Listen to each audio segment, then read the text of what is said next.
Hello everyone and welcome to Live at the Waterhole. It is great to be back with you all. My name is Amy and I will be with you for the show today.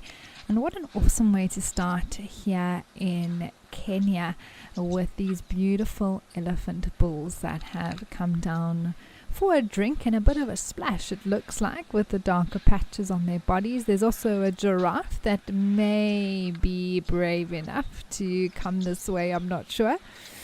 But nevertheless, plenty of oxpeckers on its neck. Wow. It is good to be back here and I'm looking forward to the show today. Remember everyone that this is of course a live and interactive show. I would very much love to hear from you, so please do send through your comments and questions to me, and you can do so on the Wild Earth website or the app. You can also chat us in the YouTube chat stream. Just remember to use @FC if you'd like those comments and questions to come directly to me. Or you can join the conversation on X using the hashtag WildEarth.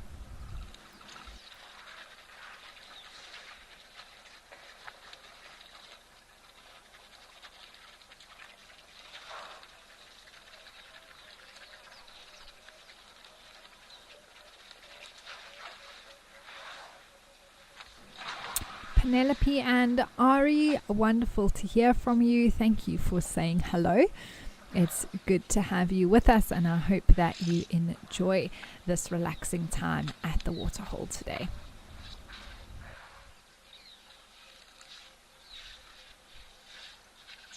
Plenty of birds around as well. I can see there's a lot of oxpeckers that are flying down from that giraffe and landing there at the edge of the water, I think for what looks like to be a drink.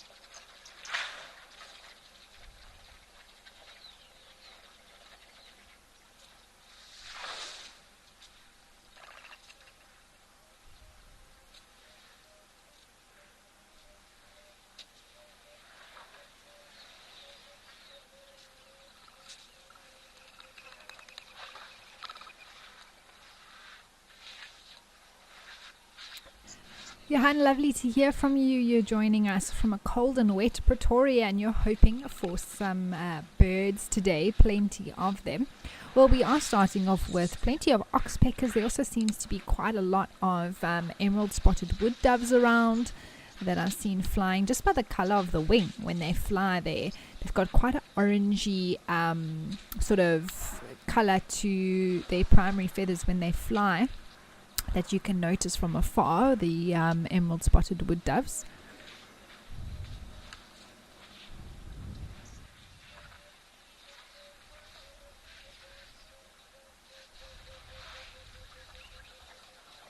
I wonder if we'll have more necking giraffes today.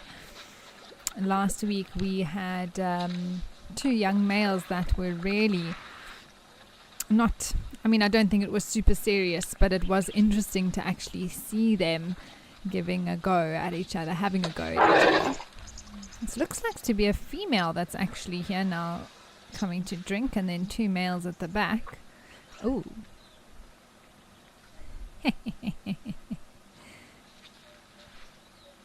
She's not too worried.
Well, wow, what a scene we are being spoilt with here. These giraffes and elephants arriving around the pan. And this one's still looking around, just having a quick check. But so many birds there sitting on his neck. Oh, there comes another one. I don't think they moved off too far when those other elephants arrived.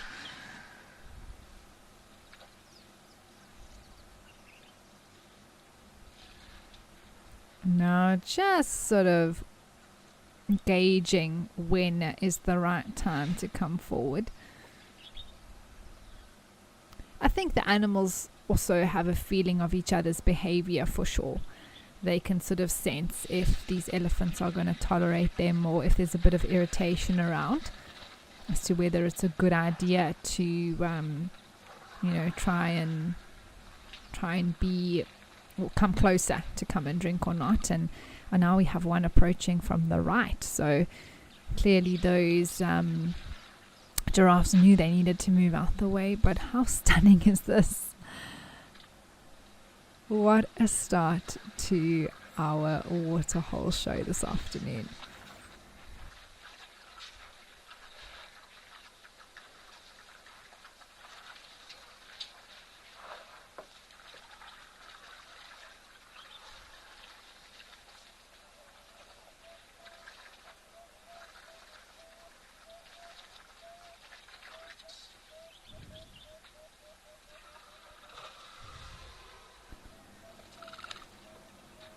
Oh, awesome. Let's head over to Nkoro for something small and special.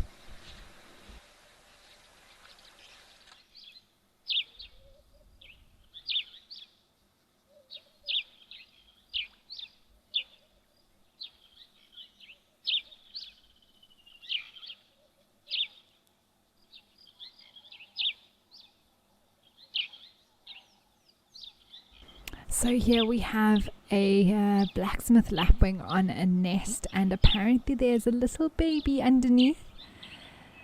And often they'll sort of huddle under one of the parents and get a little bit of energy, and we might see it move rather soon. Oh, these little lapwing chicks are absolutely adorable when they are newly hatched.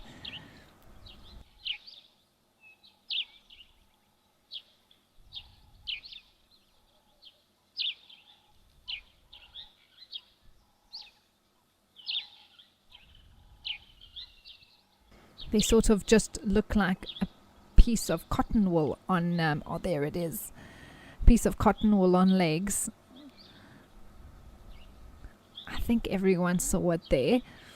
Clearly, putting its feathers around it. It looks like it's a little bit breezy. I wouldn't say it's cold, but it is slightly overcast. There's been a bit of drizzle around. It's warm in the air. So it could be that it's actually sheltering it from the sun, but it could also be to, protect it from the elements like the wind and potentially rainfall. I do see that this lapwing has its beak open, if you all can see that, and often we see that with birds when they're trying to cool down. So perhaps it is actually quite warm, and it's not really about warmth, but rather maybe the wind or something like that. But also, being a tiny chick, they need a lot more heat than what an adult does, being having such a small body. Oh, this is just so cute. It looks like it's trying to brood it underneath its feathers there.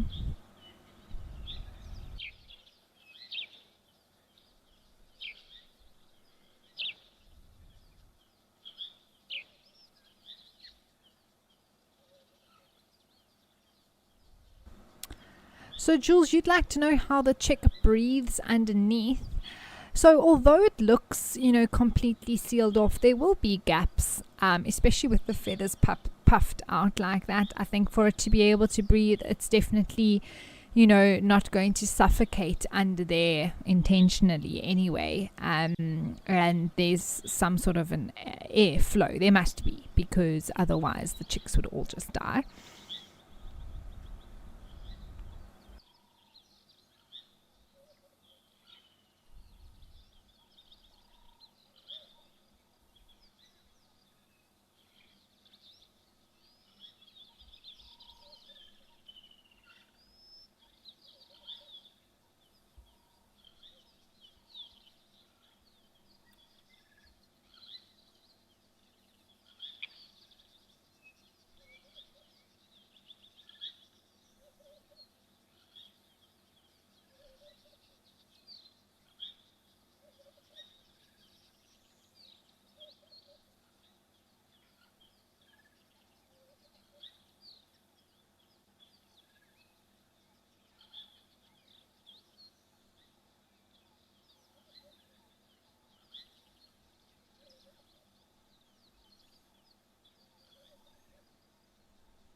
Oh, that is just so cute.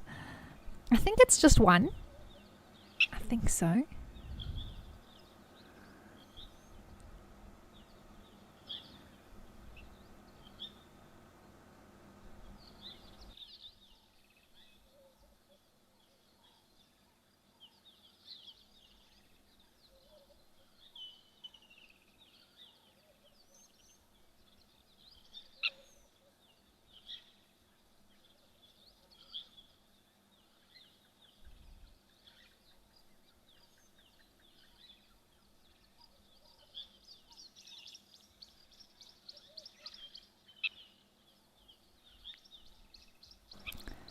Oh, these are very cute. Oh, it looks like it's just... Oh, there, it's standing up now. Oh, man. It looks like... I'm not sure how new these chicks are, but they seem very... like they've just hatched. In terms of just trying to get up and move around, unless they have been seen to be, running around already. They are they are hatched, ready to go, but they do sometimes take a little bit of time just to, get their feet moving and to, not sort of collapse. Oh, is it just one there? Oh, is that a second egg? Ah, then this all makes sense, doesn't it? I was wondering why this adult is sitting on this newly hatched little hatchling, because it doesn't really need that now anymore, but there's another egg, so that is why it's sort of keeping that little one nice and warm while this other little one is now hatched and trying to move around. This is very recent, everybody, and that second egg should hatch extremely soon. They actually normally hatch together. I'm just checking up here under blacksmith lapwings in my field guide. Yeah, fairly synchronous. So they are pretty much hatching together. So in the next, I would say, a few hours, we should see the second one.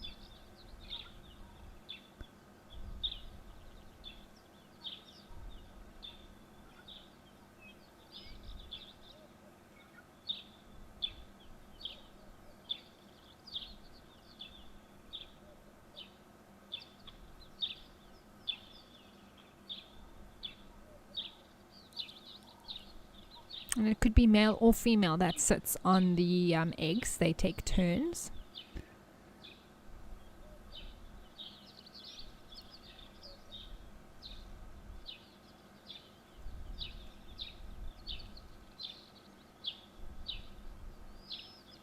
If it is very, very hot there, or at least hot enough for this bird to have its beak open, it might have even wet its feathers underneath its chest, so to actually cool down the eggs or even the little one, so that they don't overheat.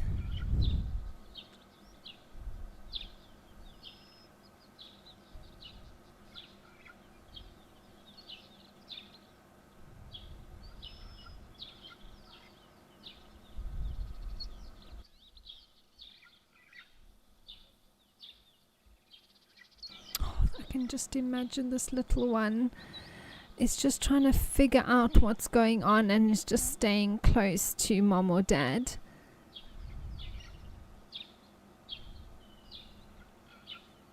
And it's like, when is my hatchling mate, my clutch mate, going to appear? I need a friend.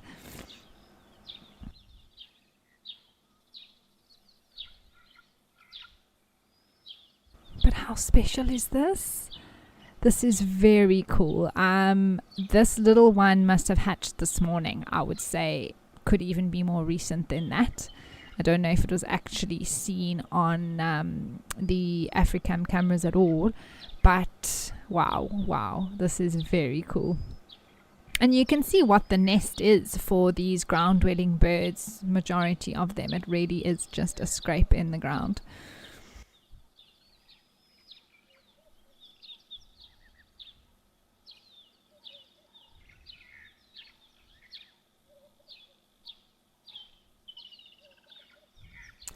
Oh, lovely. Well, speaking of little chicks, let's head over to Ganupan for some little grebe babies.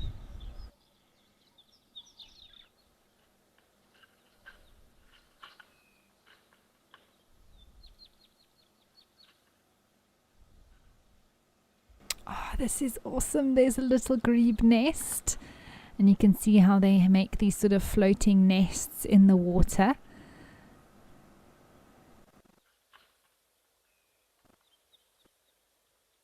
And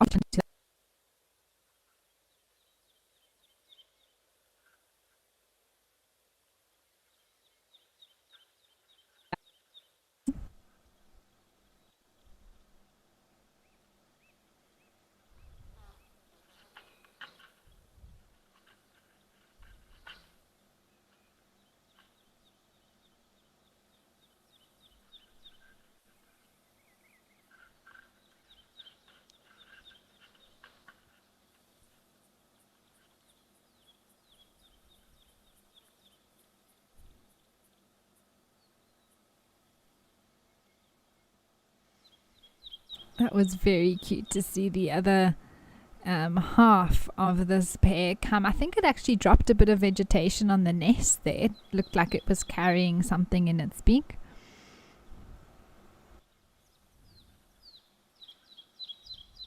Okay, and apparently the chicks that are here at this nest are 6 days old. So just about going on a week now.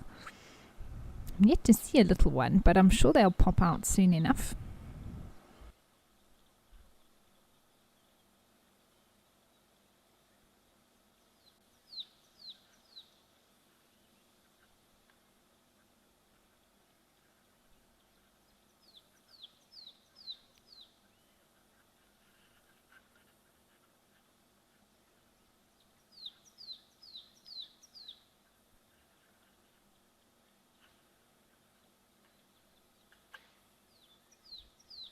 And so unlike the blacksmith lapwings, whose eggs hatch pretty much at the same time or very close together, the eggs of the little grebe, this water bird that we're looking at now, their eggs hatch over an extended period.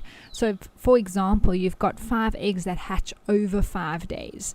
So I'm not exactly sure how many little ones there are at the moment. Maybe, I think there are at least 1, maybe 2. But that could mean that because it's still sitting on the nest like this, there are still eggs that need to hatch, which would be cool to know as well. So it's interesting when you get into the details of these animals, and amazing all the little details that differentiate one from the other.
Carol, yes. So referring to that nest of the blacksmith lapwing we were talking about earlier, absolutely. That is the nest. They sort of scrape the ground away a little bit and plop their eggs straight into the sand or the soil.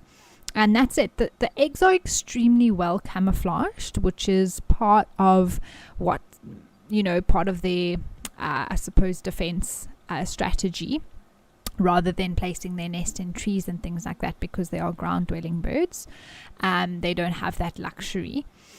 Or they choose to be on the ground. And then the other thing is that they're very protective of that nest, and it's incredible to see lapwings, especially blacksmith lapwings, who are associated with water, with part of their diet being aquatic invertebrates and things like that, that their eggs will be out in the open like that, and they will defend them fiercely from anything that might accidentally want to stamp on it, or purposefully hunt it, like a water monitor lizard, for example. So yes, just out in the open like that, it's incredible to see. The grebes, on the other hand, as you can see, they place their nests in the water like this, sort of a floating island, but also vulnerable to things like a water monitor lizard that can easily swim up and eat not only the eggs but the chicks as well.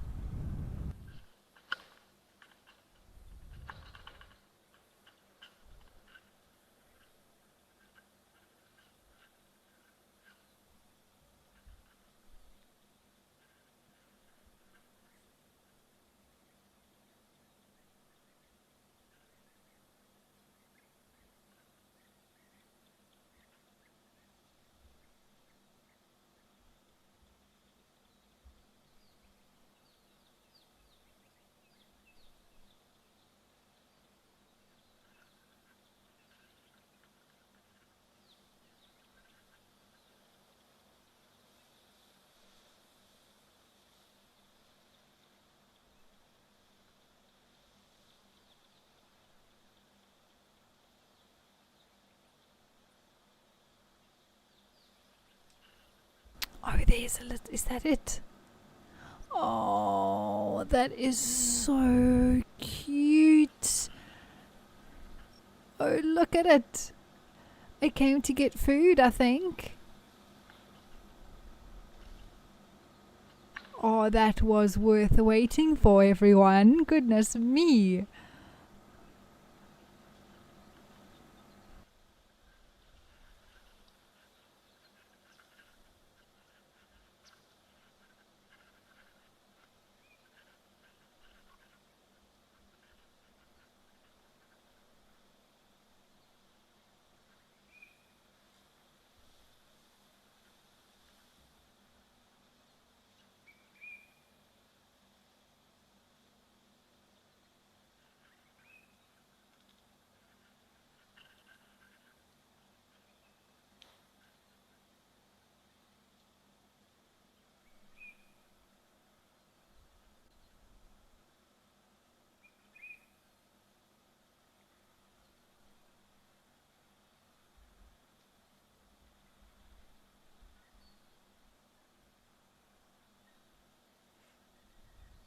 Oh, there it is again. It is so cute. Oh, so quickly back to safety. It knows exactly where it needs to be.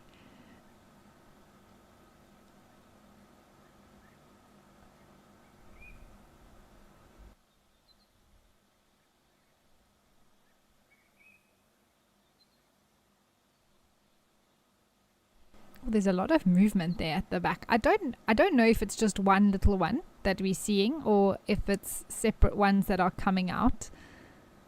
Oh, there we go. Oh, this one's standing up. Oh, whoa. They're all the little ones underneath. 1, 2, 3. I think I can see at least 4. Oh, that is too cute.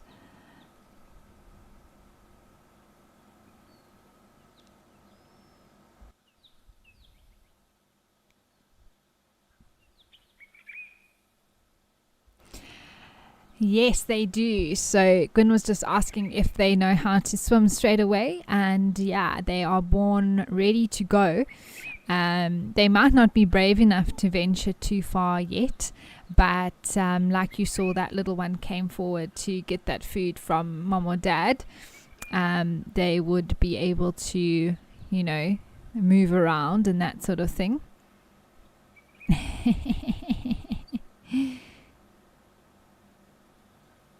I'll check exactly when they do start following the adults out. I think that I read after a few days.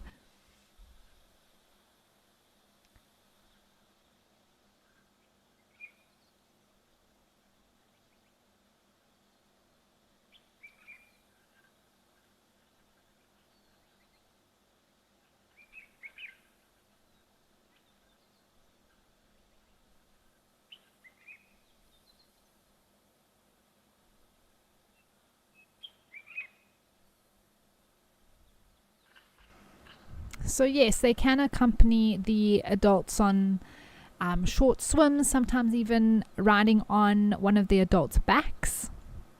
And yeah, after a few hours of hatching, they're moving around on the nest, and then they can head out on swims pretty much immediately. That one's doing a bit of maintenance there.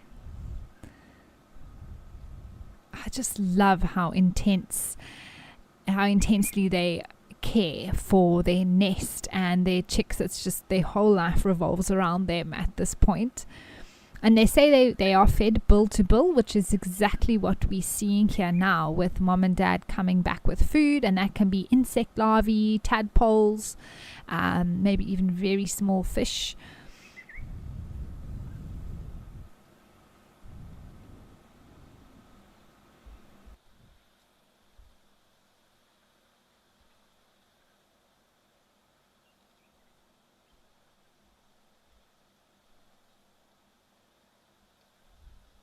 Oh, here comes another parent with some food. Who's going to get it? Oh. Oh, there's at least 5 there. 1, 2, 3, 4, 5. Now I counted clearly.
Well, I hope everyone has been enjoying this adorable little sighting as much as I have been. Goodness me.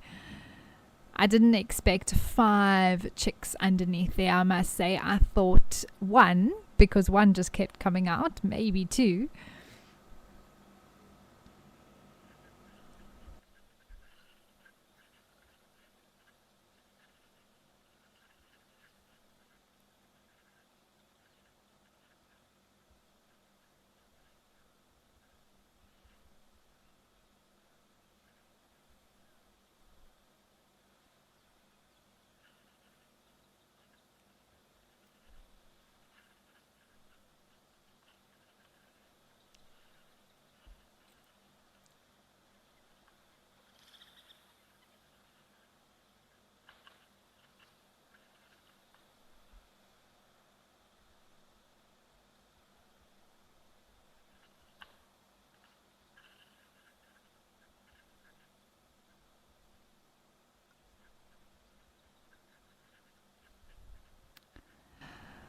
Well, I have really loved this little bit of birding that we've done, and such cuteness as well. Let's head over to some baboons at Lentor.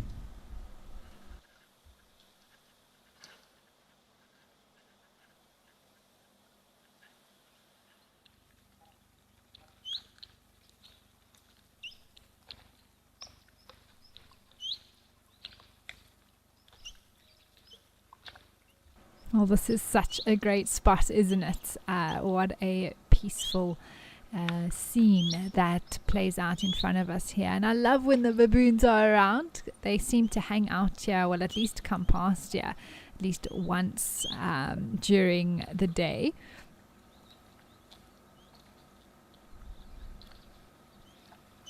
And they do a bit of grooming, have a drink of water. Sometimes the little ones have a bit of fun as well.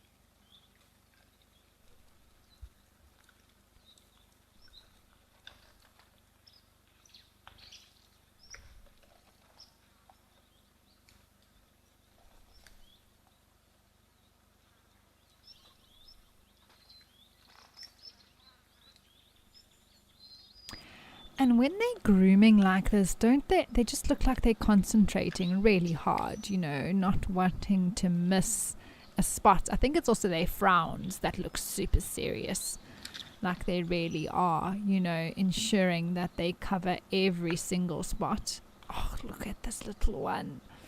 It's starting to change color. So, both of them actually are getting a little bit lighter, but still quite dark with those bright pink ears.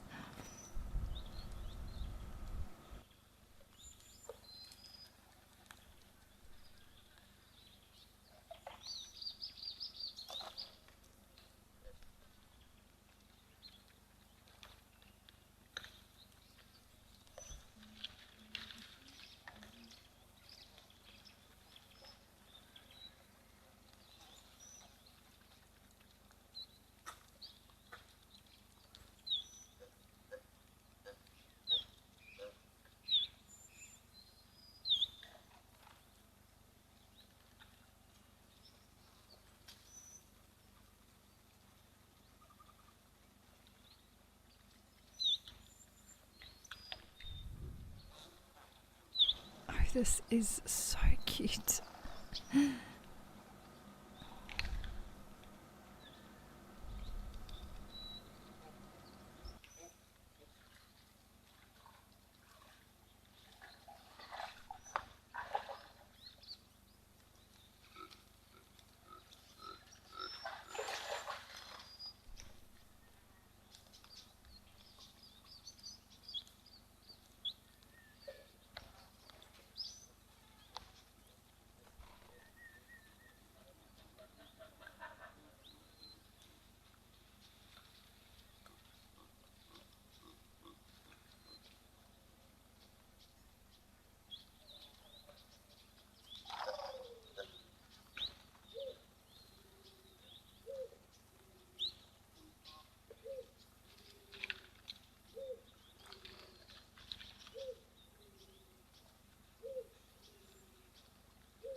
my word. I felt like that one wanted to grab that little one. But these little ones are really impressive. I mean, they do everything. You know, they are busy, they are grooming, they're playing. Oh my word. That one just grabbed it by the leg. I do think they get picked on a lot, you know, being the tiniest.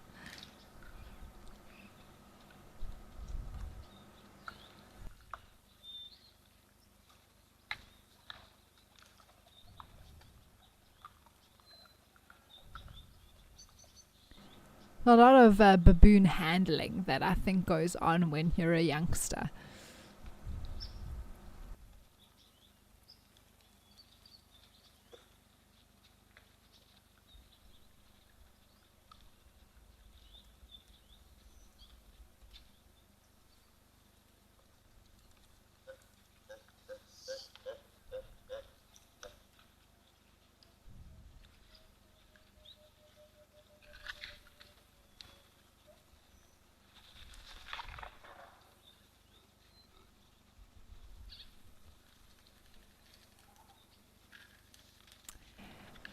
PB and Jam, yes, there are other primates in South Africa besides baboons.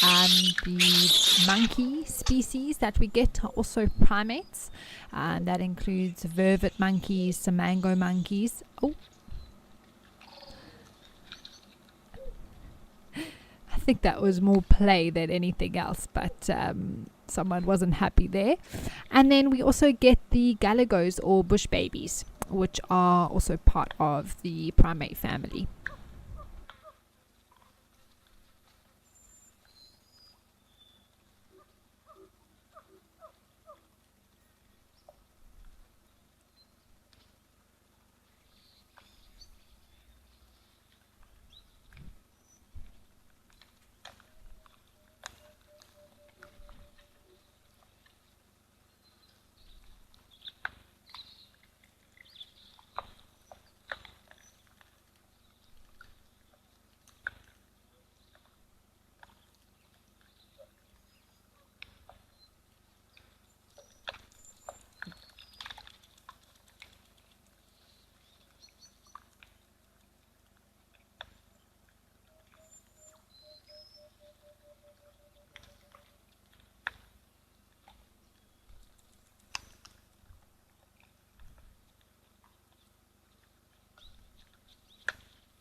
Can see that little one's joined the baboon spa now.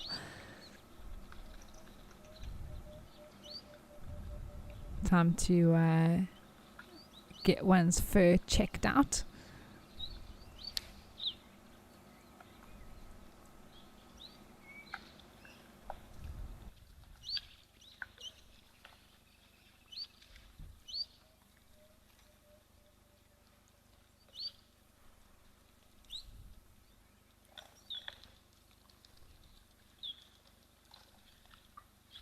Oh, now it's having a drink.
Looks like this tree is the place to be at the moment.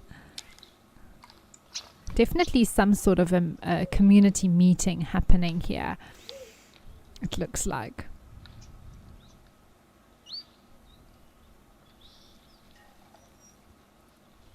Sandy Franklin, hello to you. It is so good to have you back on the show with us.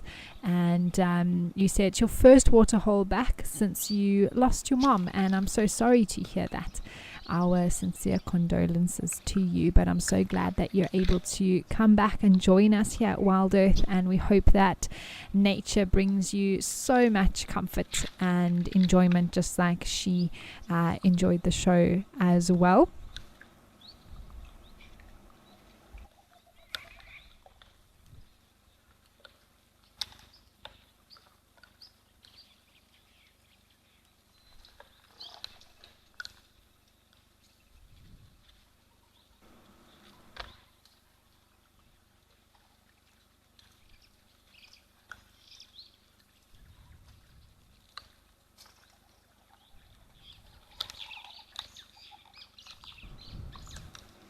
I must say, a troop of baboons is just endlessly entertaining.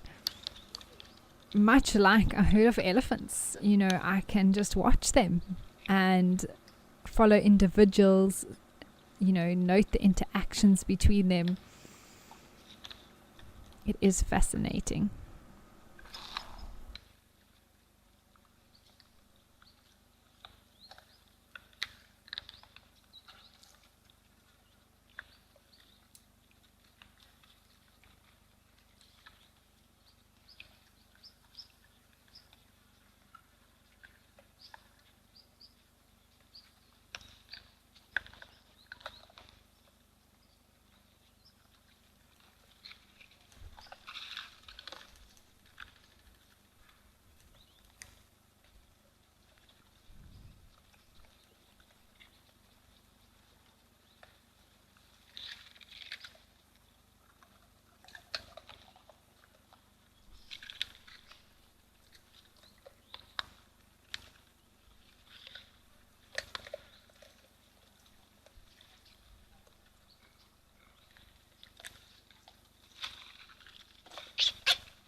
Sarah, hello. You're asking, do the adults groom other babies besides their own? Sarah, from what I've seen, yes, it does look that different adults, even younger, let's say juvenile baboons, they're not fully grown yet, seem to have interactions with the little ones and occasionally look for grooming. I don't know if they as intensely groom as the own mother of that baby, but they do seem to interact with other females. I have read, let me put it this way, that it's the females that usually groom each other and the little ones, and the males hardly do any grooming with each other, but rather than with a female or something like that. So, and I think that speaks to the social structure, with males competing for dominance, and sort of having multiple dominant males in a troop. Oh, look at these two. Oh my word, that is so cute. But I think baboons are fascinating. They are highly intelligent animals. They've got a lot of complexity to them. And I don't think that anything is sort of completely set in stone in terms of their social interactions. And you may find rules that are potentially broken between them. Oh, look at these two little ones.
Look at this one just sitting here. Oh man. With his hands resting. Oh, look how it just grabs that one. I really like, we talk about manhandling, but I really think these little ones get tossed about and just grabbed. That is so funny. Look at this one lying on its back having a bit of a rub and a scratch.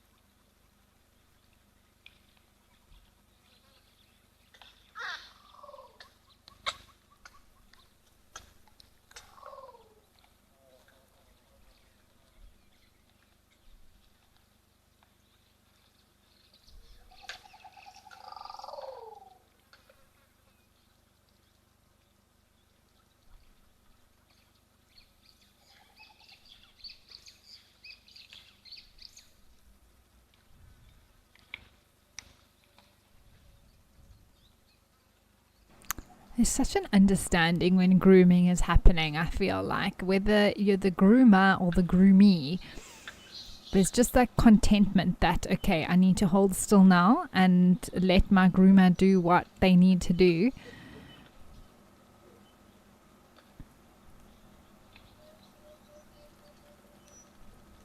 And look, it's asking for more. That is awesome. It's like, no, now this side, please.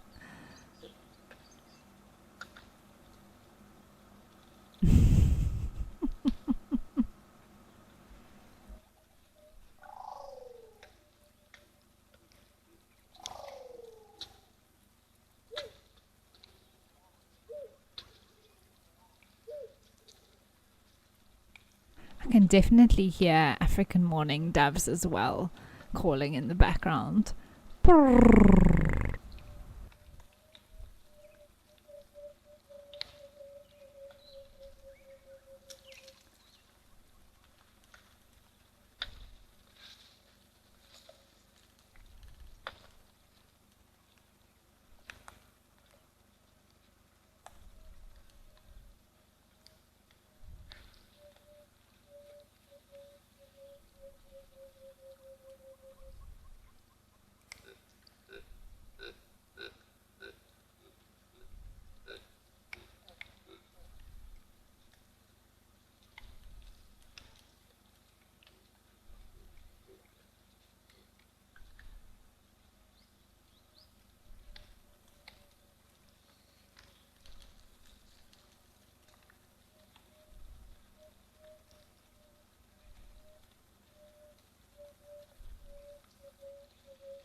Jenna, ooh, goodness me.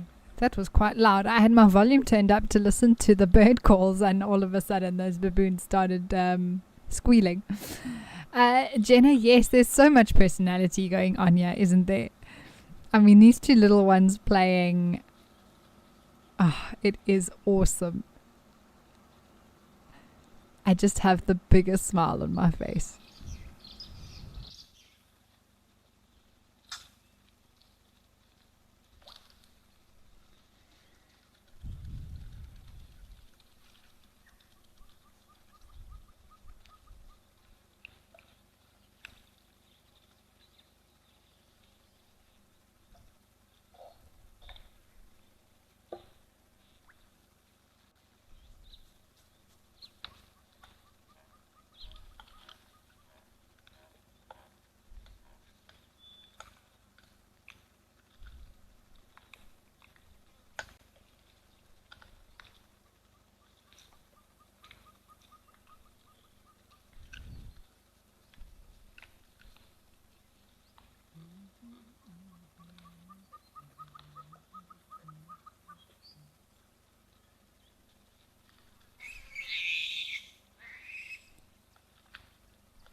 Yes, Sarah, me too. Sitting with their hands on their knees like that is just, it's like the iconic baboon pose, I think.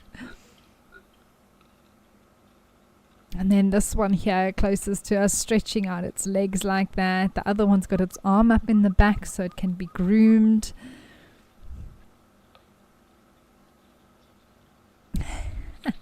There comes a little one for some water. Playing is thirsty work, clearly.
Wesley, you'd like to know if they have a harem-like system. So no, it's not like zebras or impalas during rutting season, where there'll be a male and he'll have multiple females that he mates with only, and their offspring sort of form a harem,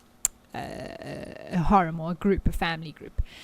When it comes to baboons and monkeys, they have what we call, it's technically referred to as an oligarchy, because there are multiple dominant males, not just one single one. Even the females also have a hierarchical structure, so you'll have multiple sort of dominant females, if you can put it that way, even within the group.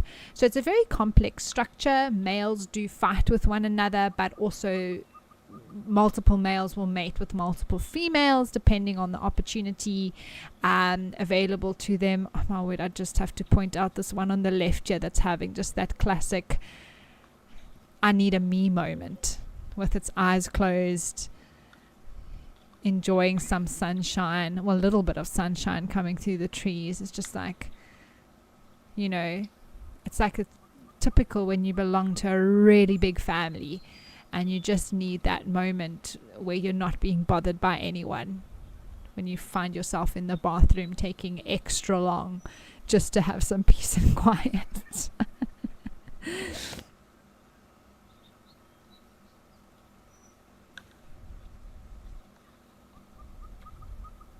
Daydreaming away.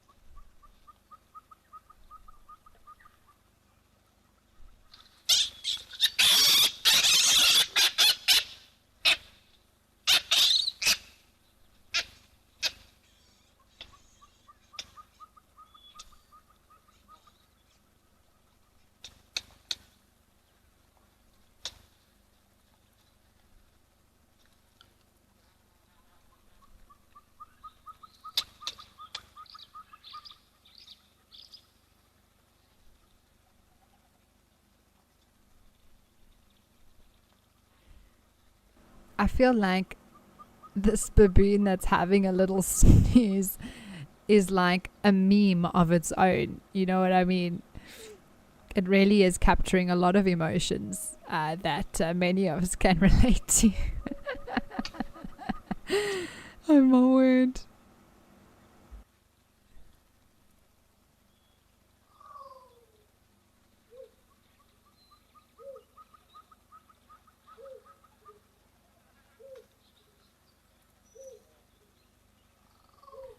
I also feel like we all know potentially someone who can sleep anywhere.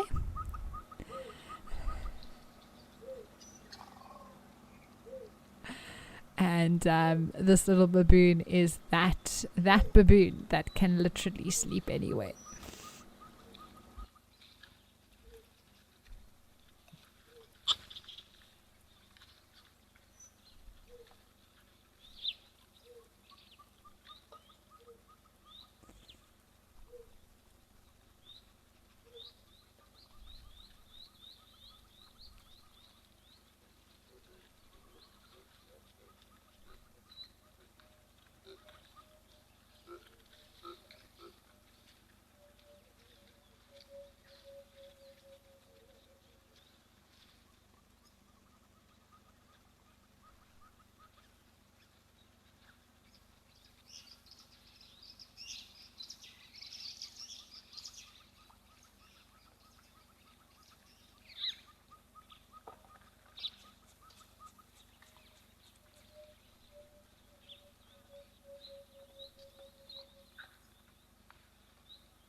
We have some guests arriving here to the baboon family outing. Some impalas there walking around in the back.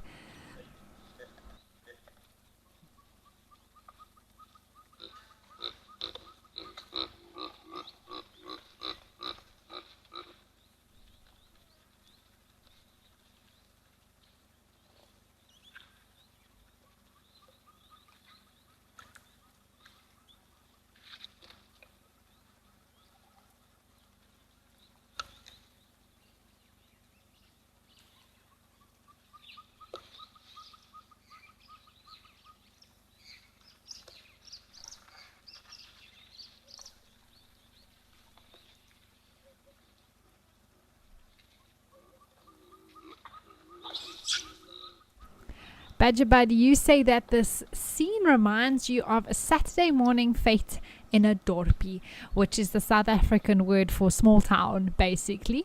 Lots of sitting around, drinking tea. Moms are gossiping or grooming. Kids are playing while dad checks his watch and is waiting to see when he can leave to go home. That is so true, Badger, but it is a classic scene here with the interactions between these baboons.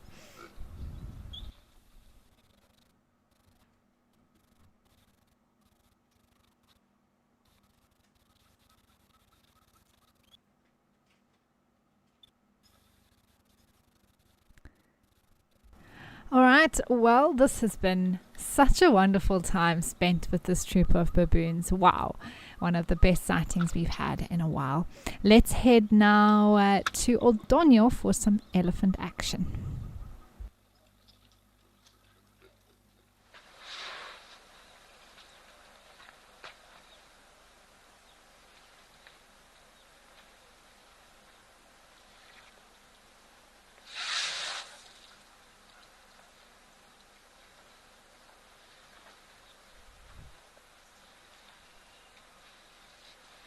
Not only elephants, but the giraffes are still here as well.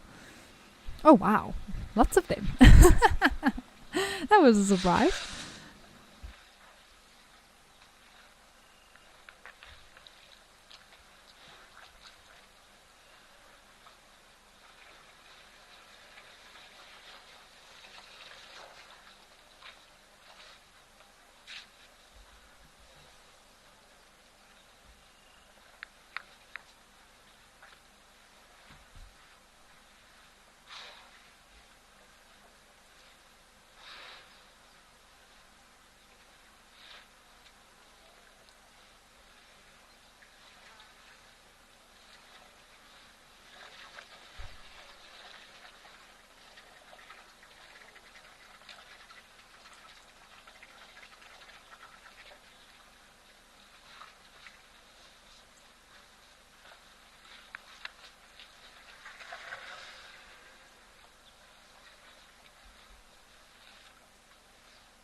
Wow, this has to be one of my favorite waterhole shows for this entire year so far. We have been so spoiled today, from cute baby birds to an amazing giraffe baboon sighting, and now the giraffe and elephants here. This is just awesome. Tessa, you say OMG, this is wonderful, with a lot of exclamation marks. It is, isn't it? This is so cool. Richard, they do just keep coming, don't they?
Richard, in a manner of speaking, yes, these giraffes would all be related. In terms of a geographic location, they would share the same genetics. Partly, of course, there has to be some sort of differentiation between individuals. Impossible to say which ones are more closely related than others. They might all be from one dominant male.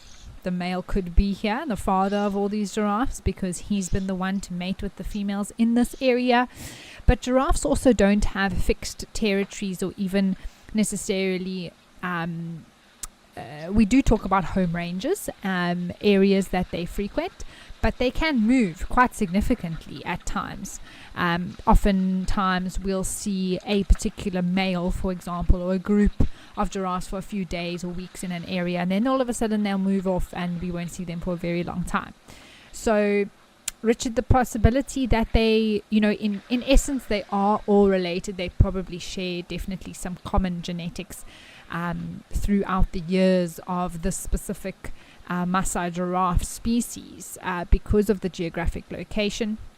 But yes, I'm sure some of these younger giraffes or even older ones potentially are the offspring of one particular male that has mated with the females, and therefore they are related.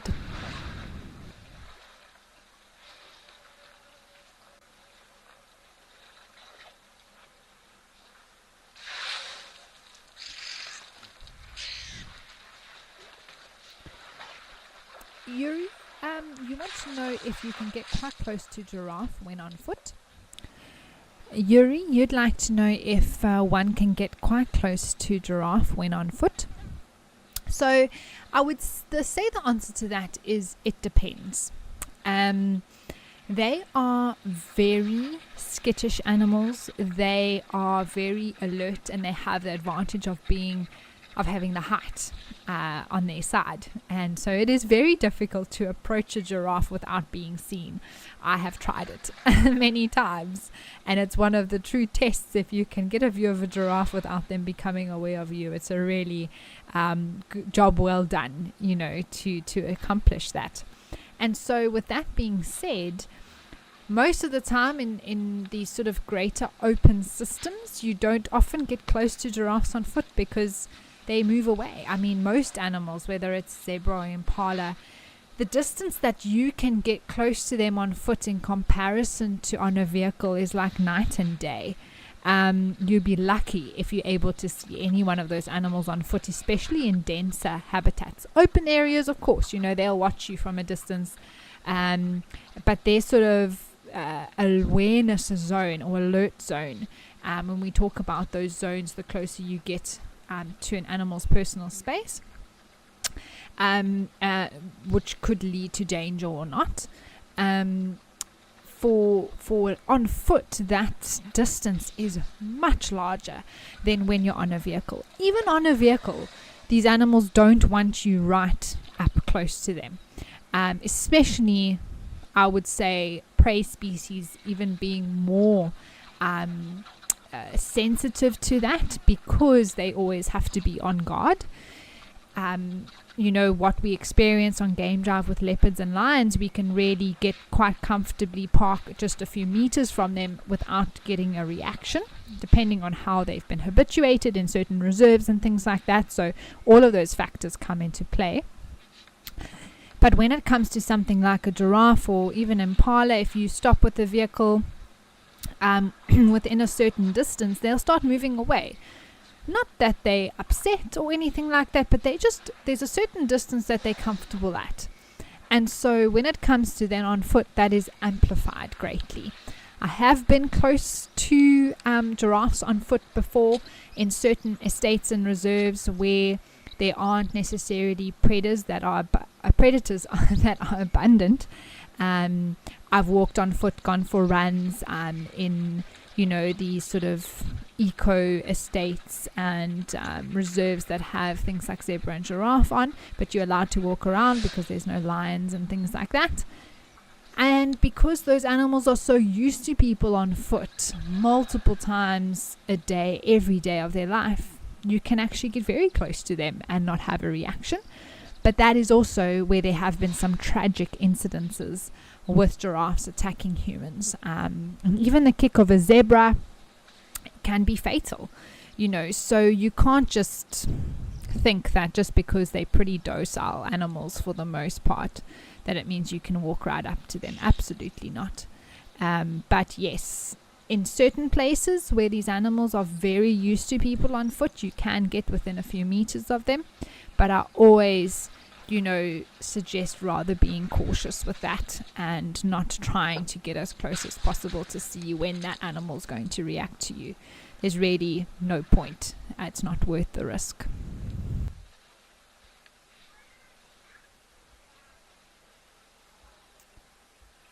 And speaking of being on foot with animals, I have an amazing tour coming up, safari experience coming up in September this year.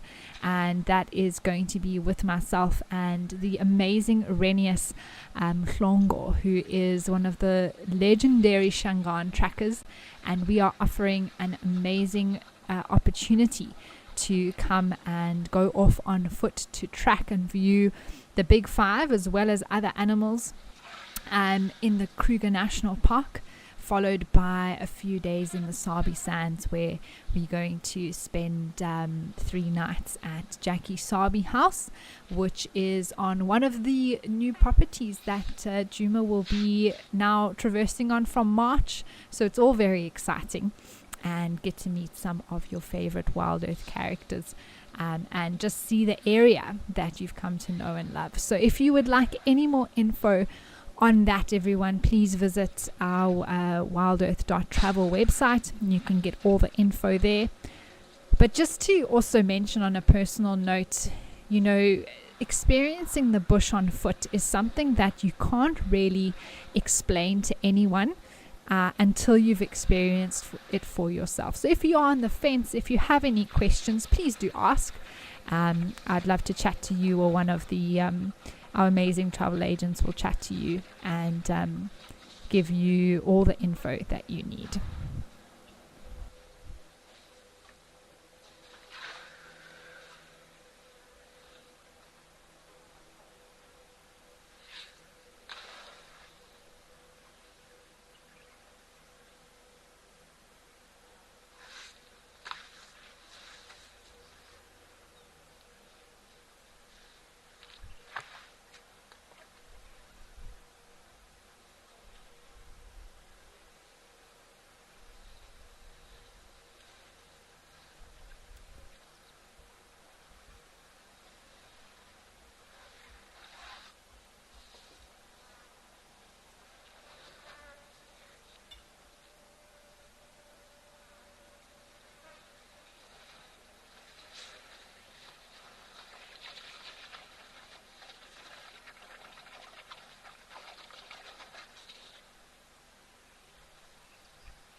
I love when we get such fantastic views of these giraffes here at Oldonyo with this amazing camera.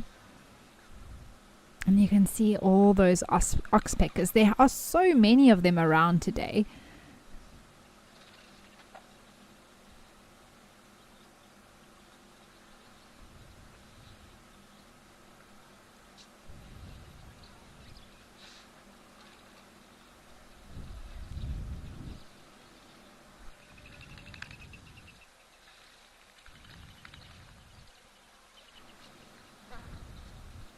Looks like these giraffes are all waiting again for opportunity to get to the water. Is that... I thought that giraffe was...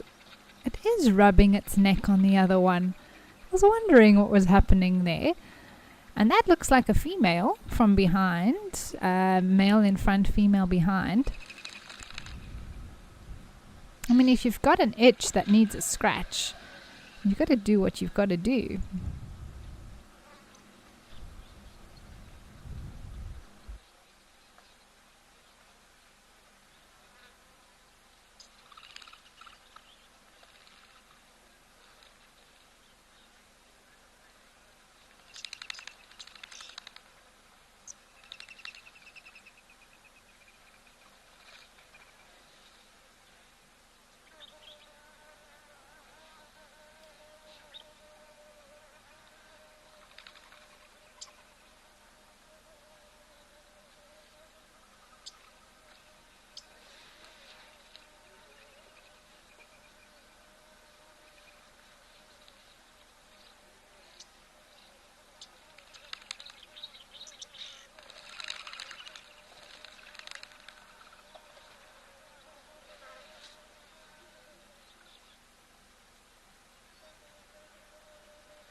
Alright, let's see if he's going to get a drink in now. I think the eddies are still around.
Gavin, that's a good question. I think often when one does go, it does give the others confidence to sort of also come forward.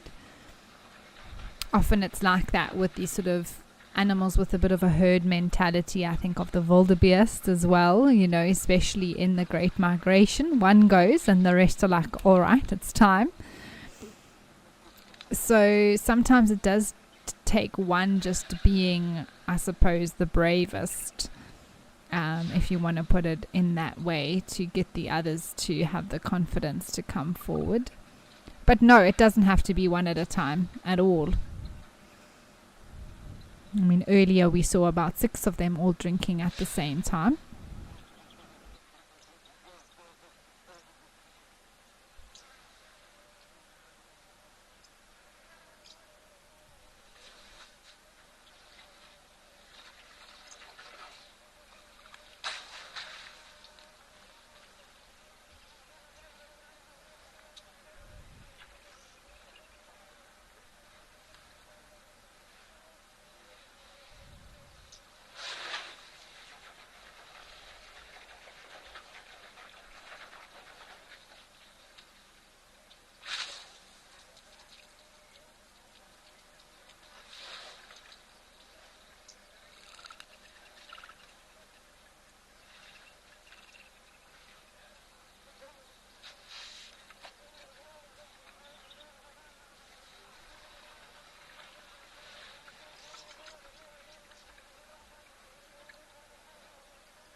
Hannah, you say poor boy only has one tusk. Yes, this big elephant that's currently drinking does only have one that we can see. I think he must have had 2 beautiful tusks at some stage.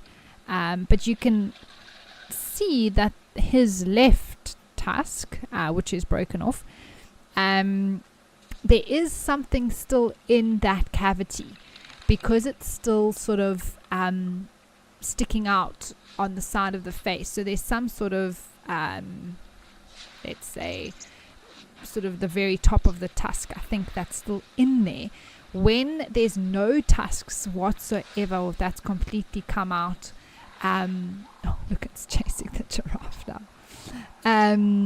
Then it's almost like that flap of skin just folds down completely. So I think he must have had a break really high up, that has left him with only that one tusk.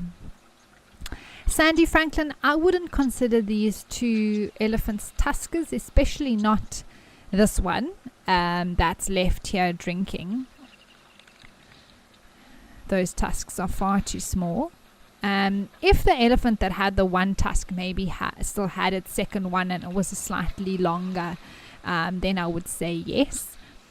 But when you see an elephant like the famous one we see here called 1 ton, when you see his tusks, I mean, they just dwarf the size of these elephant tusks. So they would definitely not be sort of put in that bracket of tuskers.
It feels like these giraffes have seen something. I don't know what it is. Those ones are moving off now.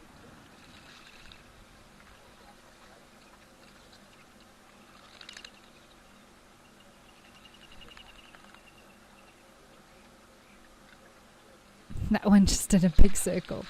I think he is still thirsty. If it looks like the same one that's been trying to drink for a while. Maybe now that there's just one elephant here, he'll be brave enough to come forward.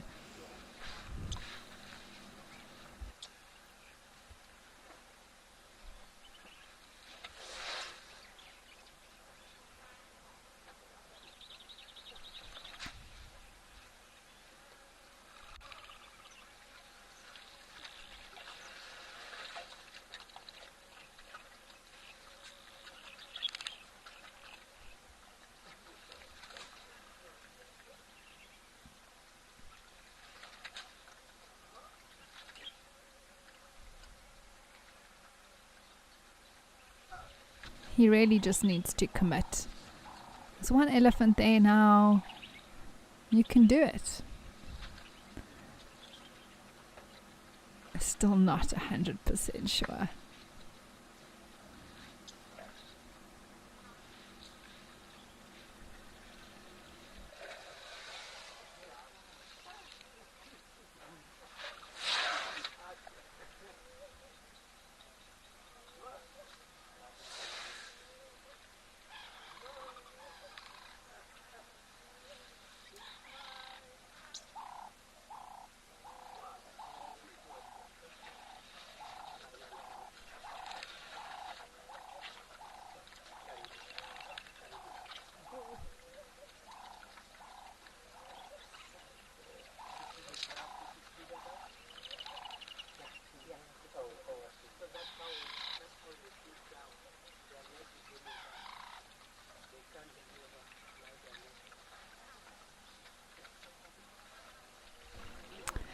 that's a great question. You want to know if oxpeckers land hoping they will find ticks, or can they see them?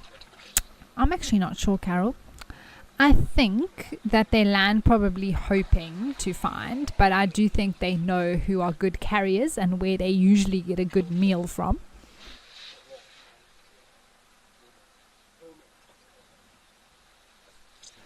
I mean, sometimes the ticks are super obvious on these animals, but often where they are, where that oxpecker now, for example, is combing through the hair on the neck there of this giraffe, I don't think they could particularly see a parasite that they were after.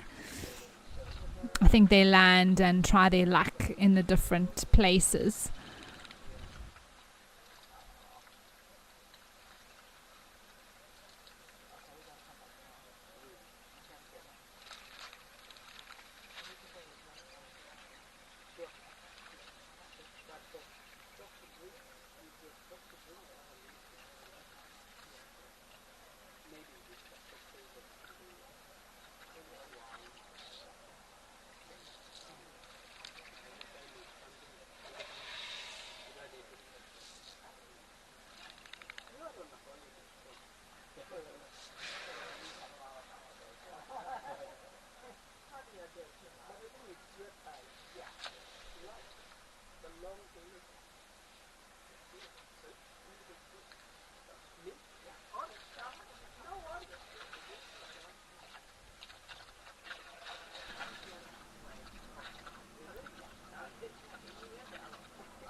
Did look like the side of this one's head was a little bit differently shaped.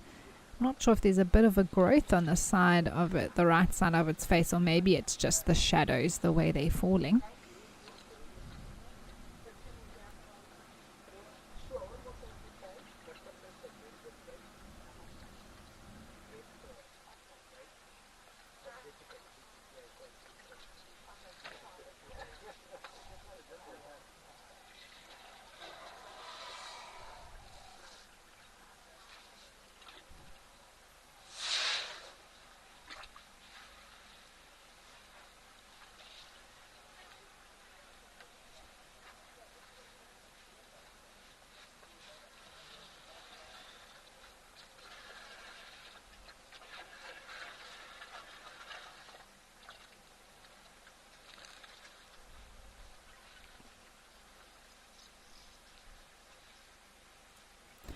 Mindy, I know what you mean. A while ago, I don't know, I think it was last year, there was footage of one of these elephants attacking a giraffe here, if I'm not mistaken. So I know perhaps these giraffes are a little bit cautious of these elephants, which they usually are, I must say. But every now and again, you get a moment where all seems very peaceful and they can sort of be here together. Ooh, this girl's going to give it a go. Does look like the elephant that's drinking at the moment is very relaxed and happy to share.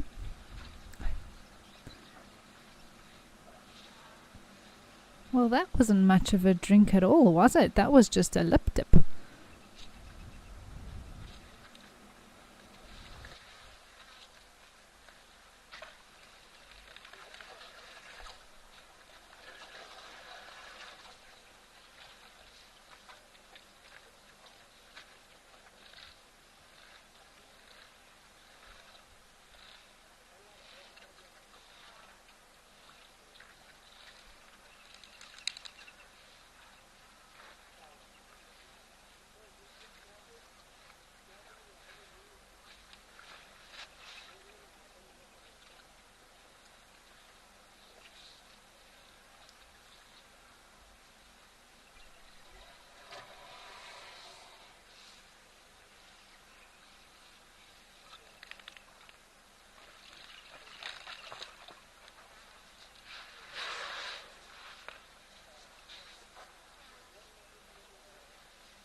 Finally, it looks like these giraffes are getting their drink in, which I'm very happy for them.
You can see that immediate reaction there as the elephant moves, not necessarily chasing those giraffes, but just heading in that direction. He really is the king out here in terms of making other things move. And that's purely because of his size.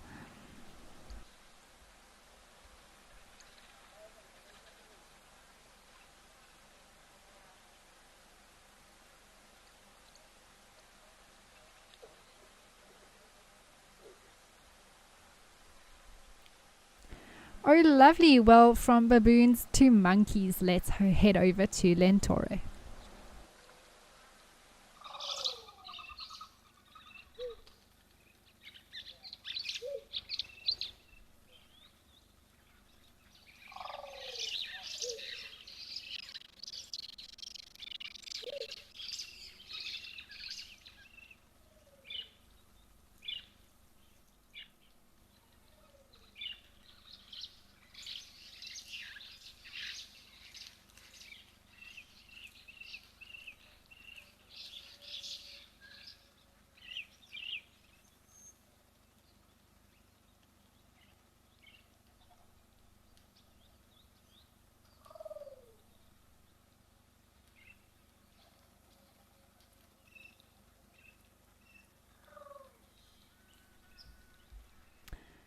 Well, you can see the similarity between these primate species now, even with the grooming going on here. Oh, there's a little one there as well that's very cute. Oh, it's small. Not tiny, not newborn, but still little.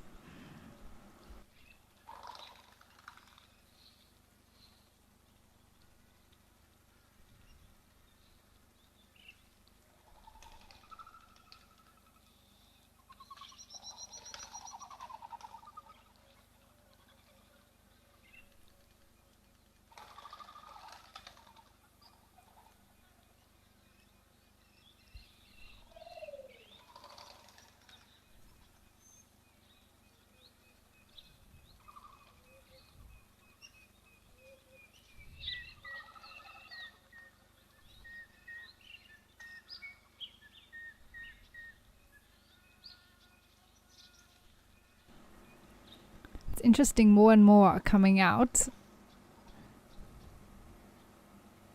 It looks like it could be mom, actually. You can see those swollen teats. Ah, there we go. Didn't take long for baby to find where the milk is.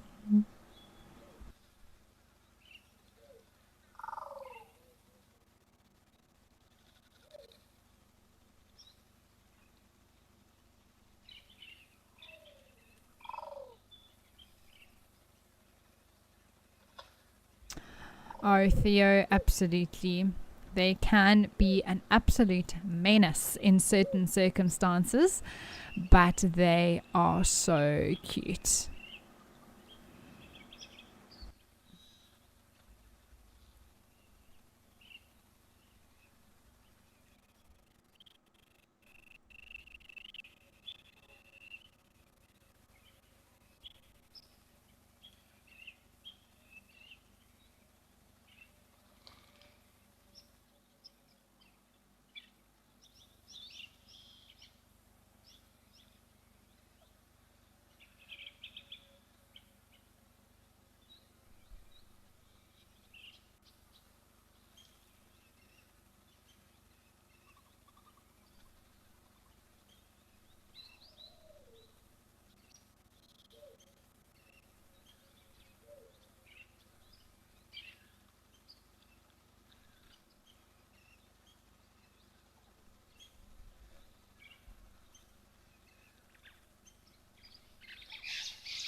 And you can clearly see that size difference between the male on the right and the female on the left. And also telling us he's the male, besides the size, is the blue testicles that are there between his back legs. Quite a unique feature for the vervet monkey male is those bright blue testes or scrotum.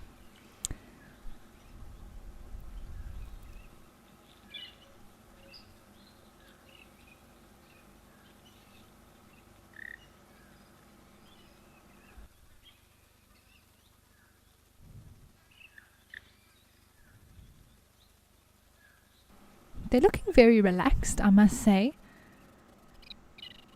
but constantly watching, constantly paying attention.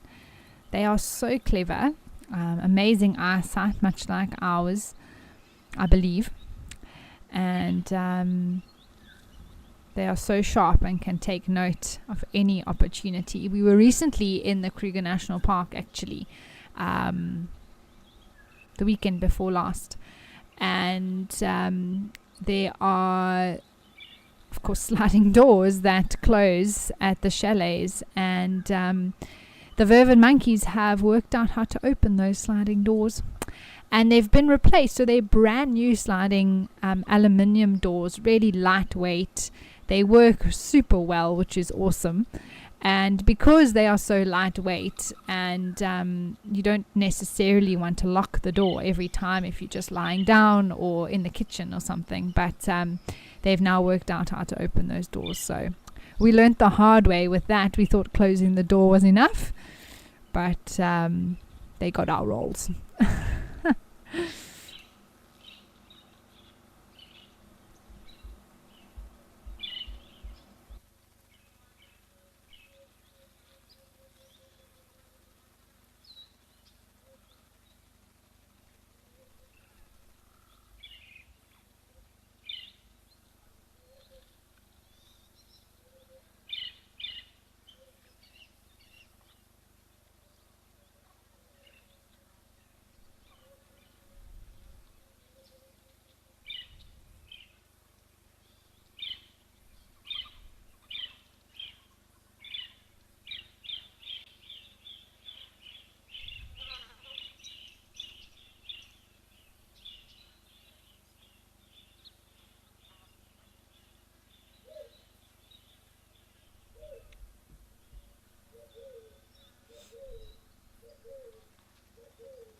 Benji, it has been wonderful, hasn't it? What a view of this monkey now up in the tree. We have had a wonderful show today, everyone. I hope you've all found it as relaxing as I have and entertaining. Just some great sightings, high quality, I would say.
What perfect reflections here at Lentora as well.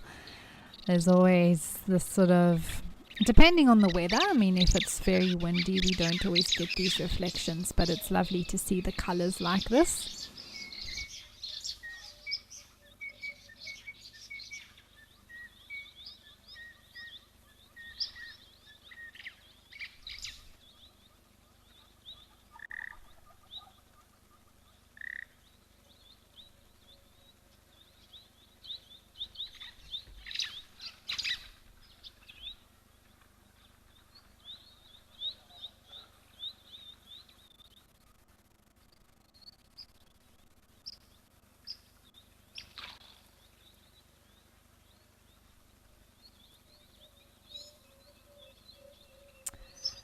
Well, everyone, thank you so much for joining me here at the Waterhole today. It's been wonderful to have you all on board. Thank you for all of your comments and your questions. And like I said, from elephants and giraffes to baboons, monkeys, and some cute baby birds in between, we've had such a wonderful show today.